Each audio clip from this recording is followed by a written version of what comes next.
Is this the budget ARC HDMI solution we've been looking for?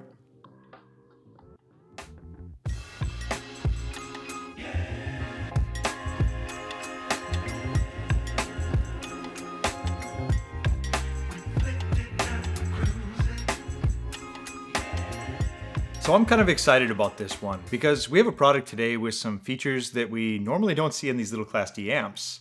The Arylic B50 actually has HDMI ARC, which is kind of amazing since a lot of $3,000 integrated amps still don't include it. They should, but many don't.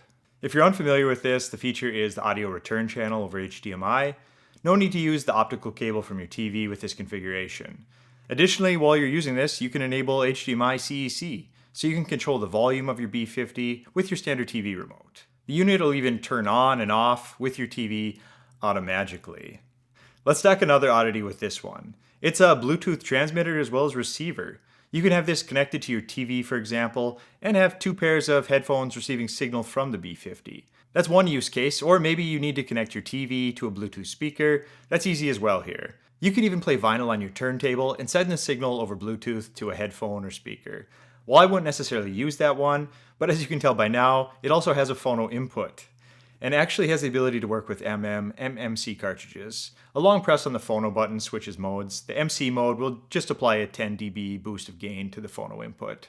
To keep the surprises coming, we have a very important output, and that's a sub out. Some of the desktop amps have these real sub outs, but honestly not enough of them. So that's a really good addition here as well. I would guess most people are looking to buy these and connect to their TV as a mini home theater, all-in-one hub type of thing. So a sub is exactly what's needed here really. Let's see what else we have here. How about a DAC? You can connect your PC up to this Type-C USB port. Well, actually we have two USB ports. The second one is for connecting your USB jump drive. You likely have your offline library of music here. The build quality of the B50 looks fine. I mean, it's a little black box. The look and feel of the anodized aluminum case feels good enough. I would say that for the price you're paying, everything looks great here. This product wouldn't really benefit from any screens or anything like that. When you're looking at this, you're pretty much looking at what inputs you're using, and those light up as they're in use, and they have some other features as well, such as different lighting for things like Bluetooth pairing, things like that. The remote kind of has a lot going on. It covers the usual suspects like power, volume, input switching. The items that are a little out of the norm are the preset EQ buttons and the treble and bass control. All this is actually available in an app called Go Control as well.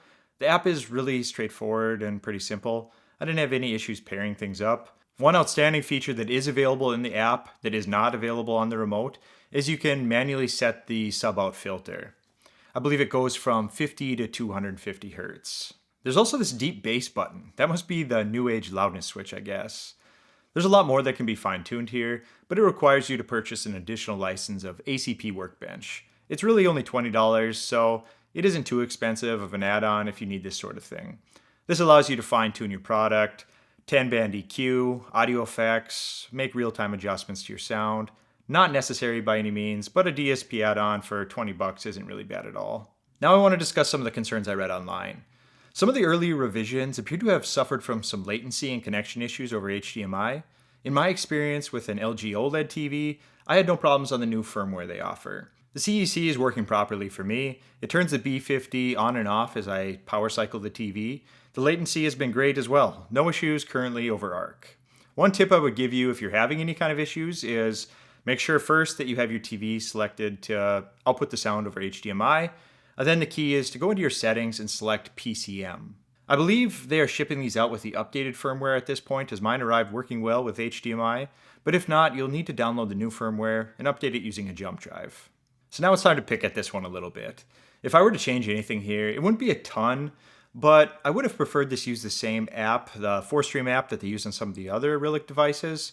And on the same topic, I wish it offered the same streaming platform that, for example, their S10 offers. The B50 can almost do everything, and I think adding the streaming platform would have really made this a top-notch product. The amp chip in this one is the ACM 3129A, which isn't really well known to me. It seems competent enough though. It's driving a pair of KLH Kendall floor standing speakers pretty well. Just don't expect massive power out of this.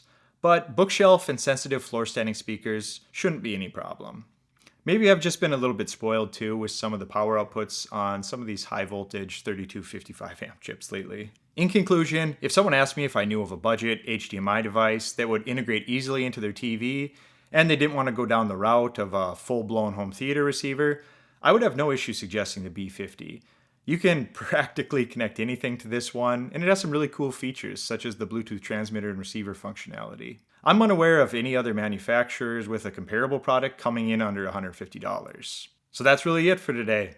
If you like this review and want to hear more, please make sure to like and subscribe. I would really appreciate it. Take care and have a good one. See ya.